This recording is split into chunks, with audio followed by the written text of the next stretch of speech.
सीता जी के कारण रामायण हो गई और द्रौपदी के कारण महाभारत हो गई, क्योंकि उनकी सोच में यह भरा हुआ था।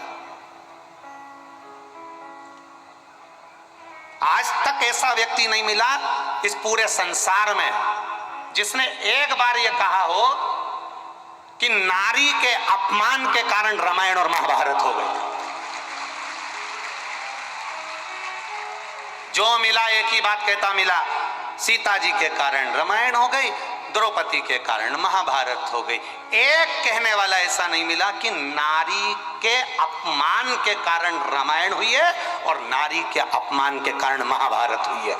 जब जब नारी का अपमान होता है तब तक महाभारत और रामायण तो जायज है, होते ही रहेगी।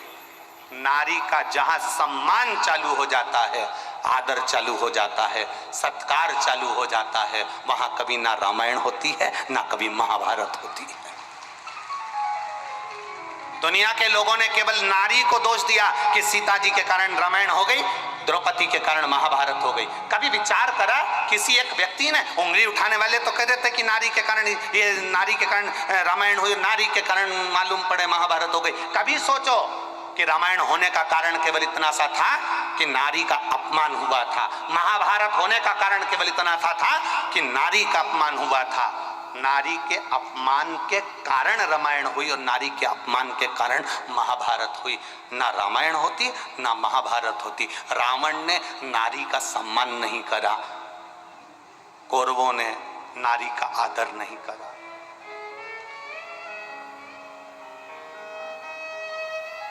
घरों में भी स्त्री का आदर नहीं होता, सम्मान नहीं होता, तो वहां पर भी रामायण और महाभारत नित्य होती है। आप आदर तो करो।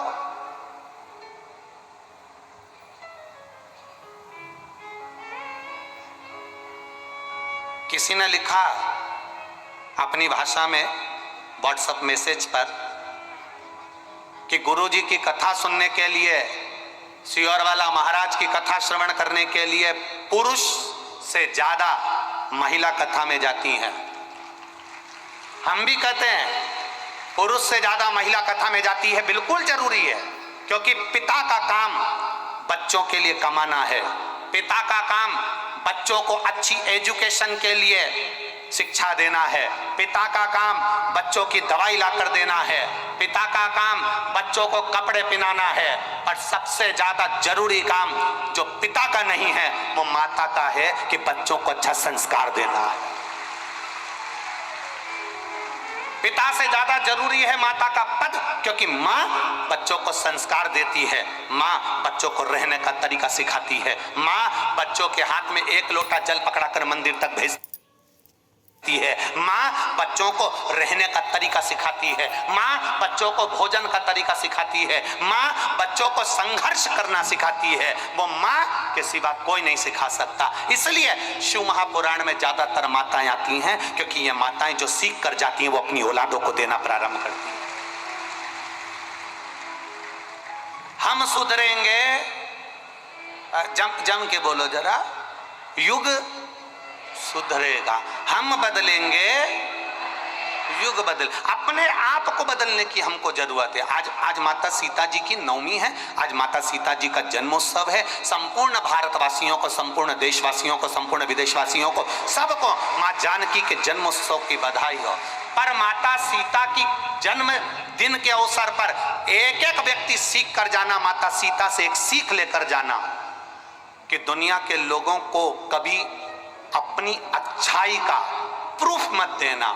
माता सीता बार बार प्रूफ देती थी। अग्नि परीक्षा हुई, फिर समझाया मैंने ये नहीं किया, फिर समझाया मैं गलत नहीं हूं। माता सीता प्रूफ दे दे कर रह गई। माता सीता के जन्मोत्सव पर सीख कर जाना मेरी माताओं और मेरे भाई, एक एक बच्चा सीख कर जाना। अपनी अच्छाई का प्रूफ कभी मत देना। मेहनत कर कर आगे बढ़ना, प्रूफ समय देगा।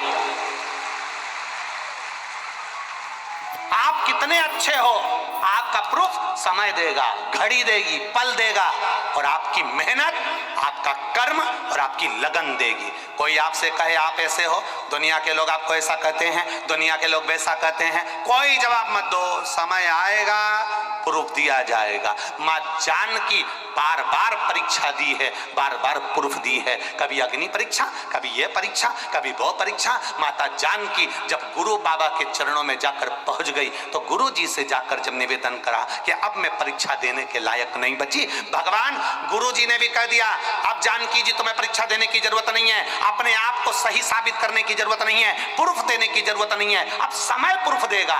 इसलिए माता जानकी मौन होकर बैठ गई, जंगल में गुरु बाबा के चरणों में आराम से अपने बच्चों को पाल रही है। समय आया और प्रूफ मां जानकी ने नहीं दिया, प्रूफ जिसने दिया मां पृथ्वी बीच में से फट गई और उसमें मां जानकी समा गई। प्रूफ जब मिला कि सत्यता क्या थी।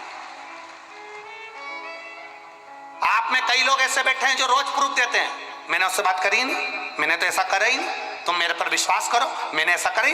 कितनी बार प्रूफ दोगे? सही होने के बाद भी अगर प्रूफ दे रहे हो तो जीवन बेकार है। तुम्हारा सत्यता का प्रूफ वो परमात्मा देता है, समय आने पर देता है। अपने को प्रूफ देने की जरूरत नहीं, तुम तो मेहनत करे जाओ, बस कर्म करे जाओ। जितनी मेहनत करोगे, जितना कर्म करोगे, जितना आगे बढ़ोगे, जितना सहनशील बनकर अग्रसर होगे, उतना तुम्हारे प्रूफ देने की जरूरत नहीं पड़ेगी। तुम्हारा प्रमाण पत्र तुम्हारी मेहनत देगी, सामने प्रूफ के रूप में प्रदान कर देगी। जानकी माता की आज नवमी तिथि के दिन, आज माता सीता के जन्मोत्सव से सीख कर जाना, हमें किसी को प्रूफ नहीं देना है। कोई जज नहीं है हम किसके सामने प्रूफ दें।